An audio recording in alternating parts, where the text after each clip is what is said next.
선생님, 저 이제 나이도 있는데 커피는 끊어야 하는 거 아닌가요?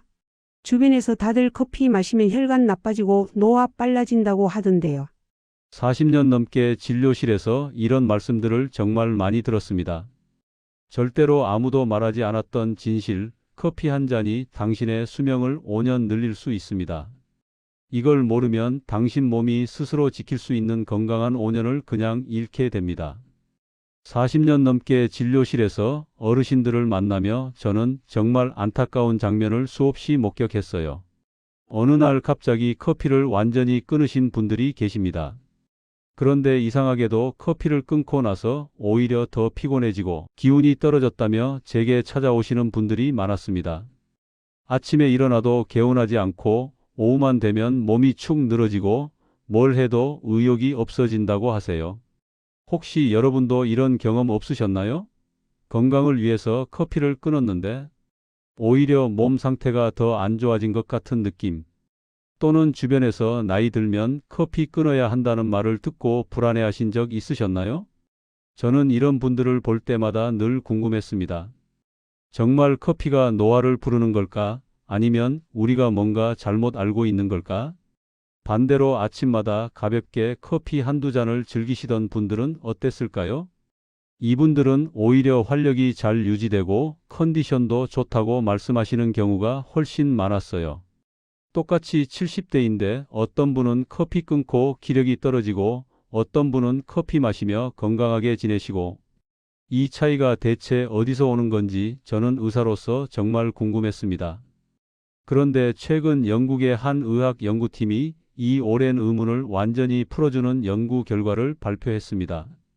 심각한 정신질환을 앓고 있어서 평소 스트레스와 염증 수치가 매우 높은 사람들, 그러니까 일반인보다 노화가 훨씬 빠르게 진행되는 사람들을 대상으로 조사를 했어요. 그 결과 놀랍게도 하루 3잔에서 4잔 정도의 커피를 꾸준히 마신 사람들에게서 세포의 노화가 늦춰지고 생물학적 나이가 약 5년이나 젊어지는 효과가 확인된 겁니다. 여기서 잠깐 생물학적 나이라는 게 뭘까요? 우리가 흔히 말하는 나이는 태어난 해를 기준으로 계산하는 실제 나이죠. 그런데 우리 몸속 세포들은 사람마다 다르게 늙어갑니다.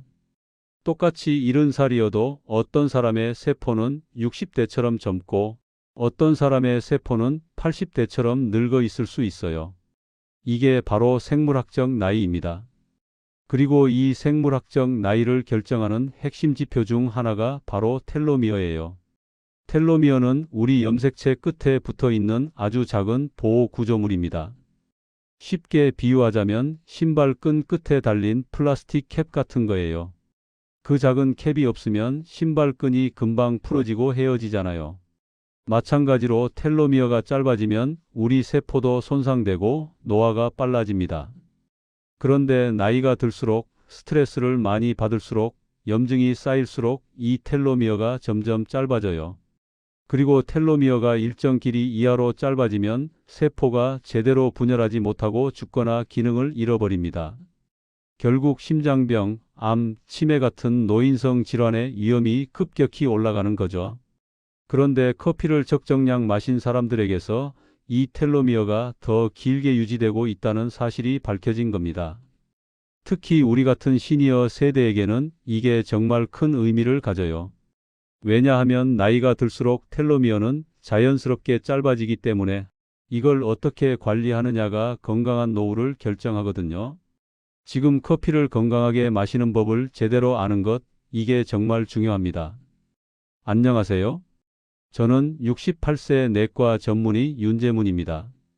저는 지난 40년 넘게 주로 어르신들의 혈관 건강, 염증 관리, 노화 문제를 진료해 왔습니다. 그 과정에서 커피를 지나치게 두려워하셔서 아예 끊고 오히려 건강을 해치시는 분들도 많이 보았고, 반대로 너무 과하게 마셔서 불면증과 심장 두근거림으로 고생하시는 분들도 많이 보았어요. 오늘 제가 이 영상을 만든 이유는 명확합니다. 커피에 대한 오해와 잘못된 정보 때문에 건강을 잃는 분들이 너무 많기 때문입니다. 그래서 제가 직접 이것을 과학적 근거와 함께 분명하게 설명드리려고 합니다. 자, 어렵게 생각하실 필요 전혀 없습니다. 오늘 제가 여러분께 말씀드릴 핵심은 딱 세 가지예요. 첫째, 커피가 왜 우리 몸속 텔로미어를 보호해서 노화를 늦추는지 그 과학적 원리. 둘째, 하루에 몇 잔을 마시는 게 가장 건강에 적절한지 정확한 기준. 셋째, 우리 같은 시니어가 커피를 마실 때 반드시 지켜야 하는 안전 수칙들. 이 세 가지 원리만 제대로 이해하시면 앞으로 커피가 여러분 몸에 약이 될지, 독이 될지 스스로 판단하실 수 있게 됩니다. 이 이야기가 도움이 되신다면 구독과 좋아요로 함께 해주세요. 지금 여러분의 고민은 무엇인가요? 커피와 여러분의 고민을 함께 댓글에 남겨주시면 제가 직접 답글로 친절히 도와드리겠습니다. 영국 킹스 칼리지 런던의 의학 연구팀이 최근 발표한 연구는 정말 놀라운 내용을 담고 있습니다. 이 연구팀은 정신분열증이나 양극성 장애 같은 중증, 정신질환, 줄여서 SMD라고 부르는 질환을 가진 환자 약 1200명을 대상으로 조사를 진행했어요.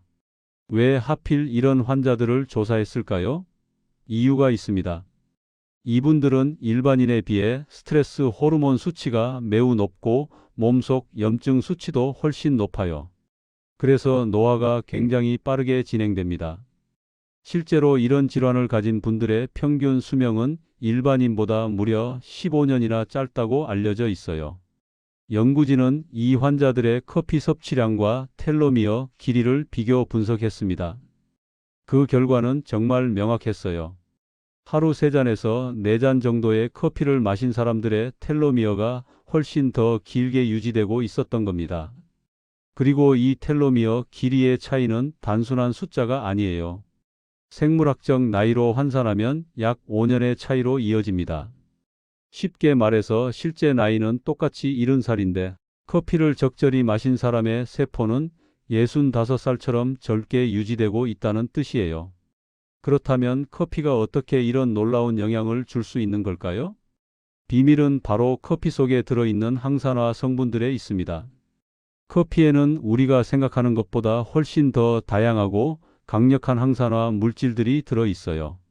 대표적인 게 클로로겐산이라는 성분입니다. 이 클로로겐산은 우리 몸속에서 활성산소를 제거하는 역할을 해요. 활성산소는 세포를 공격하고 DNA를 손상시키는 주범인데 클로로겐산이 이걸 막아주는 겁니다. 여기에 더해서 카페스톨, 카웰, 트리곤넬린, 멜라노이딘 같은 다양한 항산화 화합물들도 함께 작용합니다. 이 성분들은 우리 몸속에 쌓이는 염증을 줄여주고 세포가 늙어가는 속도를 늦춰줘요. 특히 텔로미어는 활성산소에 굉장히 민감한 구조물이거든요. 활성산소가 많으면 텔로미어가 빠르게 손상되고 짧아집니다. 그런데 커피 속 항산화 성분들이 마치 방패처럼 텔로미어를 보호해 주는 거예요. 연구진은 특히 클로로겐산이 우리 몸속에서 염증을 일으키는 사이토카인이라는 물질의 생성을 억제한다는 점을 강조했습니다. 사이토카인은 쉽게 말하면 몸속 염증 신호예요. 이게 과하게 많아지면 혈관이 손상되고 심장병이나 암 같은 질환의 위험이 올라갑니다. 그런데 커피가 이 염증 신호 자체를 줄여주니까 전체적으로 노화 속도가 느려지는 거죠. 여러분 중에 이런 궁금증을 가지신 분들 계실 거예요. 그럼 커피를 많이 마시면 마실수록 좋은 거 아닌가요? 절대 아닙니다. 이게 바로 다음 챕터에서 제가 꼭 말씀드려야 할 부분이에요. 적정량이 있습니다. 그렇다면 실제로 어떻게 커피를 마셔야 할까요? 제가 드리는 실행 팁은 이렇습니다. 첫째, 처음 시작하시는 분이라면 하루 2잔부터 시작하세요.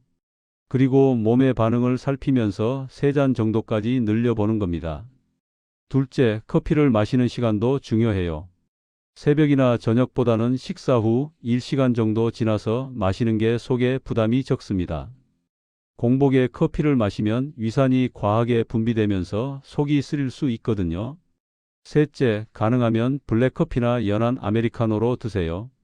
설탕이나 시럽, 크림을 많이 넣으면 항산화 효과가 떨어지고 오히려 혈당만 올라갑니다. 주의하셔야 할 점도 분명히 있습니다. 특히 우리 같은 시니어는 더 조심해야 해요. 만약 불면증이 있으시다면 오후 2시 이후에는 절대 커피를 드시면 안 됩니다. 카페인이 몸에서 빠져나가는데 시간이 오래 걸리거든요. 젊을 때는 5시간 정도면 카페인이 절반으로 줄지만 나이가 들면 그 시간이 훨씬 더 길어집니다. 그래서 오후에 마신 커피가 밤늦게까지 영향을 미쳐서 잠을 설치게 만들어요. 또 위가 약하신 분들은 산미가 적은 원두를 선택하세요. 보통 라이트 로스팅이라고 해서 살짝 볶은 원두는 산미가 강해서 위에 부담을 줄 수 있어요. 미디엄이나 다크 로스팅 원두가 상대적으로 부드럽습니다. 그리고 고혈압이나 부정맥이 있으신 분들은 카페인 섭취량을 반드시 제한하셔야 합니다. 하루 한 잔에서 2잔 정도로 줄이고 가능하면 디카페인 커피를 섞어서 드시는 것도 좋은 방법이에요. 같은 연구에서 정말 중요한 사실이 하나 더 밝혀졌습니다. 커피를 하루 5잔 이상 마신 그룹은 오히려 텔로미어가 더 짧아져 있었다는 거예요.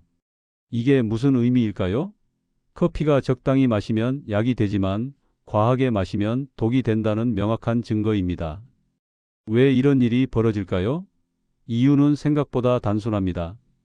카페인을 과다 섭취하면 우리 몸에서 스트레스 호르몬인 코르티솔이 급격히 증가해요.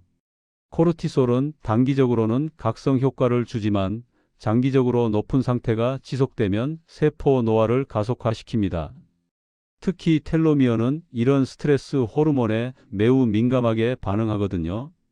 코르티솔 수치가 계속 높으면 텔로미어가 빠르게 짧아집니다. 둘째로 카페인을 과하게 섭취하면 수면의 질이 급격히 나빠집니다. 잠을 자는 동안 우리 몸은 손상된 세포를 복구하고 텔로미어를 보호하는 작업을 해요. 그런데 카페인 때문에 깊은 잠을 못 자게 되면 이 복구 과정이 제대로 이루어지지 않습니다.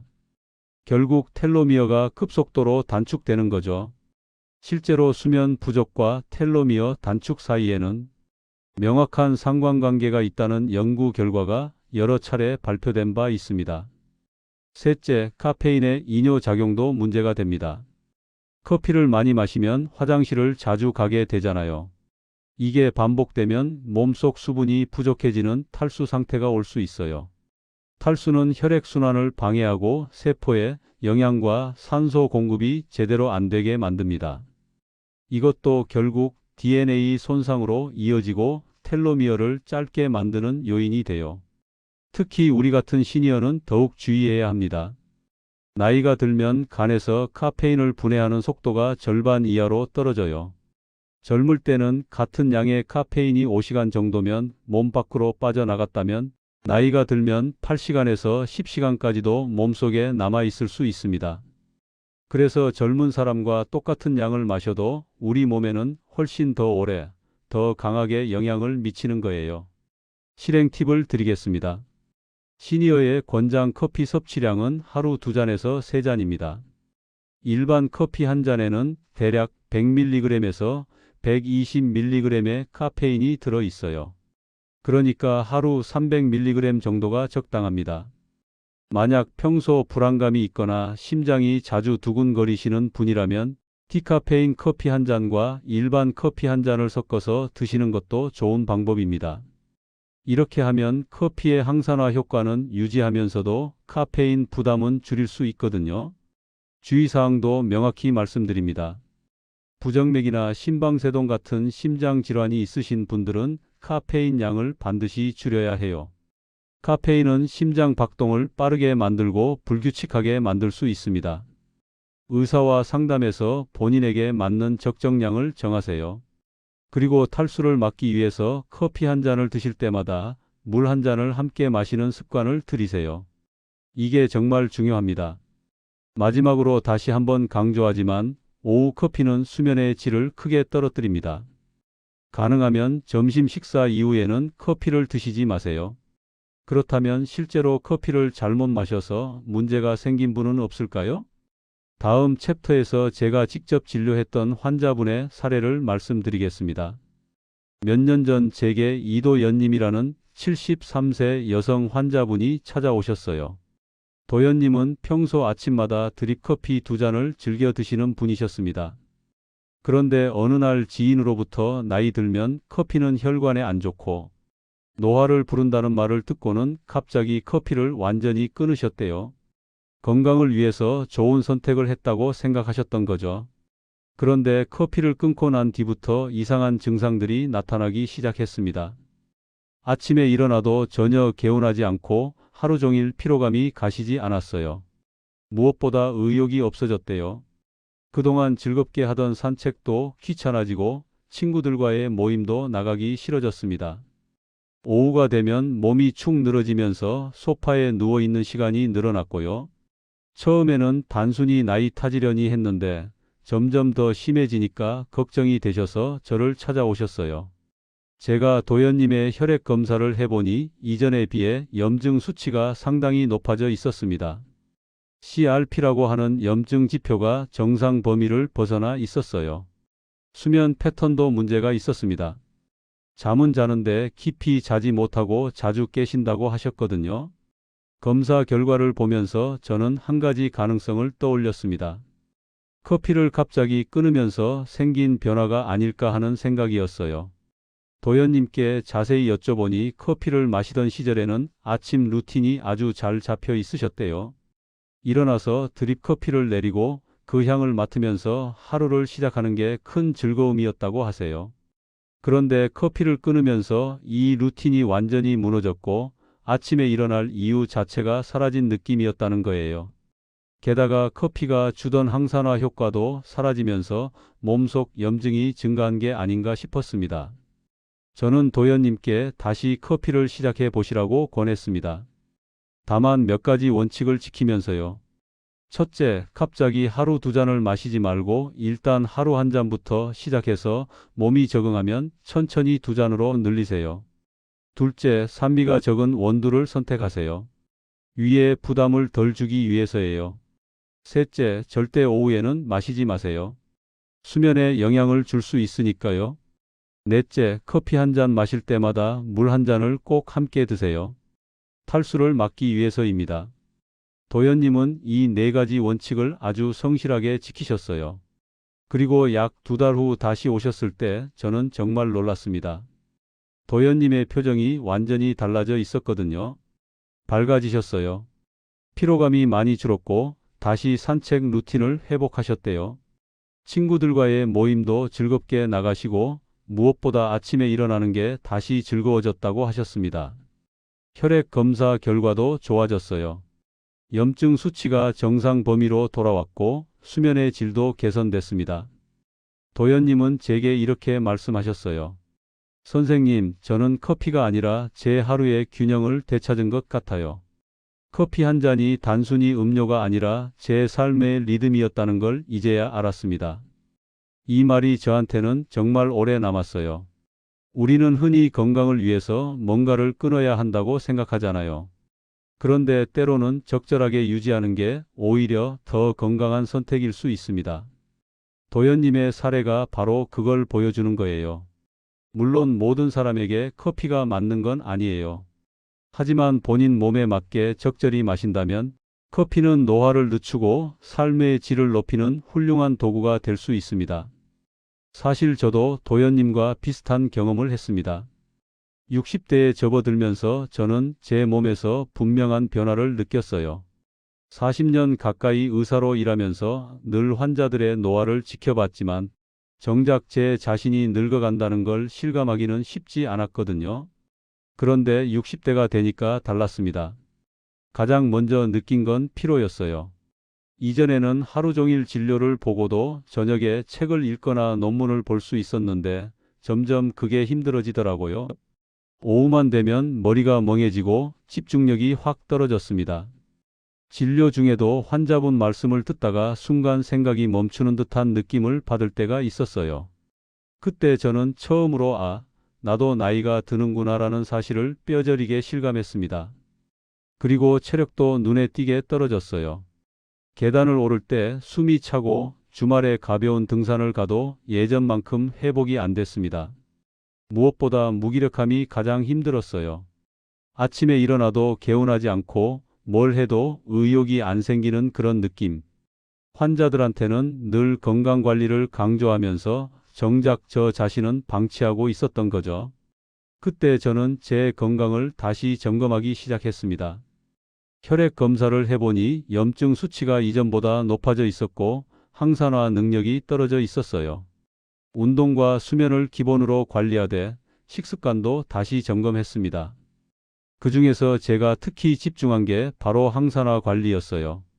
저는 원래 커피를 즐겨 마시는 편이었는데 바쁘다 보니 불규칙하게 마셨거든요. 어떤 날은 하루에 5잔도 넘게 마시고 또 어떤 날은 아예 안 마시기도 했어요. 그래서 저는 제 커피 섭취 패턴을 완전히 재정비했습니다. 하루 2잔에서 시작해서 서서히 3잔까지 늘리면서 제 몸의 반응을 세심하게 관찰했어요. 아침에 일어나서 첫 잔은 식사 후 1시간 뒤에 마셨습니다. 공복에 마시면 속이 쓰릴 수 있으니까요. 두 번째 잔은 점심 식사 후, 세 번째 잔은 오후 1시 정도에 마셨어요. 절대 오후 2시 이후에는 마시지 않았습니다. 수면에 영향을 주면 안 되니까요. 그리고 설탕이나 시럽은 일체 넣지 않고 블랙으로만 마셨어요. 이렇게 몇 주를 지속했더니 변화가 느껴지기 시작했습니다. 먼저 머리가 맑아졌어요. 오후에도 집중력이 유지됐고 진료 중에 머리가 멈추는 느낌도 사라졌습니다. 피로감도 확실히 줄었어요. 저녁에 집에 돌아와서도 책을 읽을 수 있는 여력이 생겼고 주말 등산 후 회복도 빨라졌습니다. 한 석 달 뒤에 다시 혈액 검사를 했더니 염증 수치가 정상 범위로 돌아와 있었어요. CRP 수치가 눈에 띄게 낮아졌고 항산화 지표도 개선됐습니다. 물론 커피만의 효과라고 단정할 수는 없어요.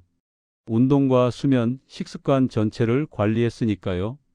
하지만 커피가 분명히 큰 역할을 했다는 걸 저는 제 몸으로 확인했습니다. 저는 의사로서 이렇게 말할 수 있어요.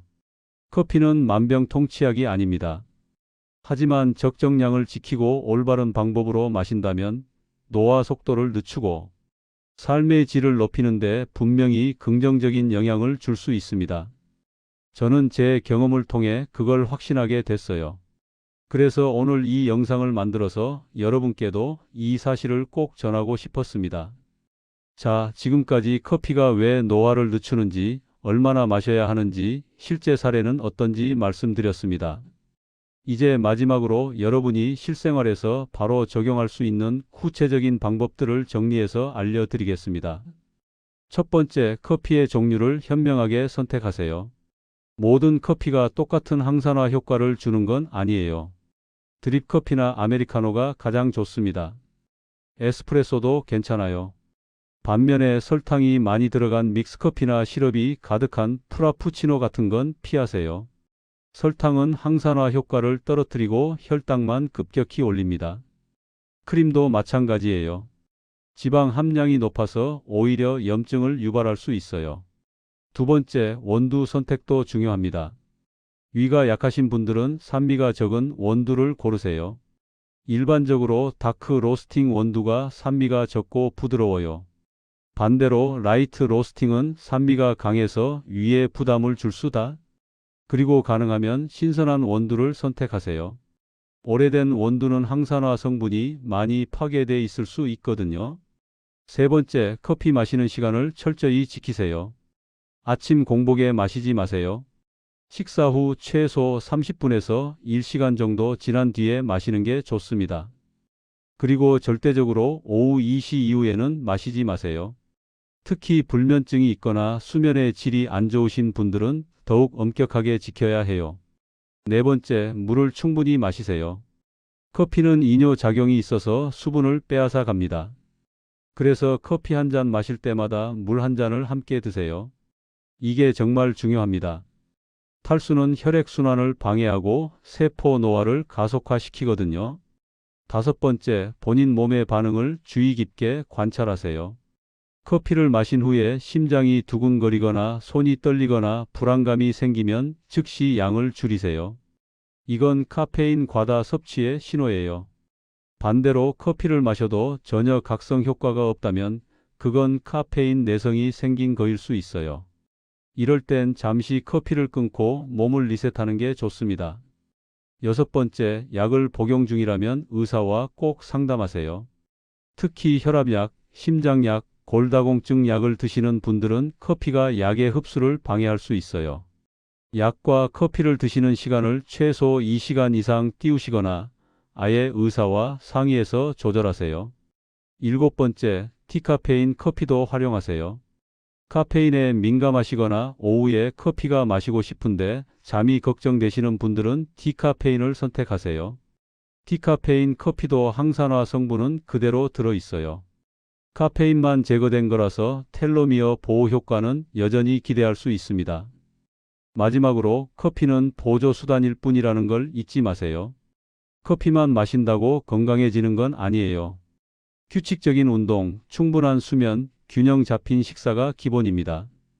커피는 이런 건강한 생활 습관 위에 더해지는 보너스예요. 기본을 무시하고 커피에만 의지하면 절대 안 됩니다. 오늘은 하루 3잔에서 4잔의 커피가 세포 노화를 늦추고 생물학적 나이를 약 5년 젊게 만들 수 있다는 영국 연구팀의 최신 연구 결과를 중심으로 이야기를 나눴습니다. 그리고 우리 같은 시니어가 커피를 건강하게 마시기 위한 구체적인 방법들을 함께 살펴봤어요. 핵심을 다시 한번 정리하겠습니다. 첫째, 커피 속 클로로겐산 같은 항산화 성분이 우리 세포를 보호하고 텔로미어를 지켜서 노화를 늦출 수 있습니다.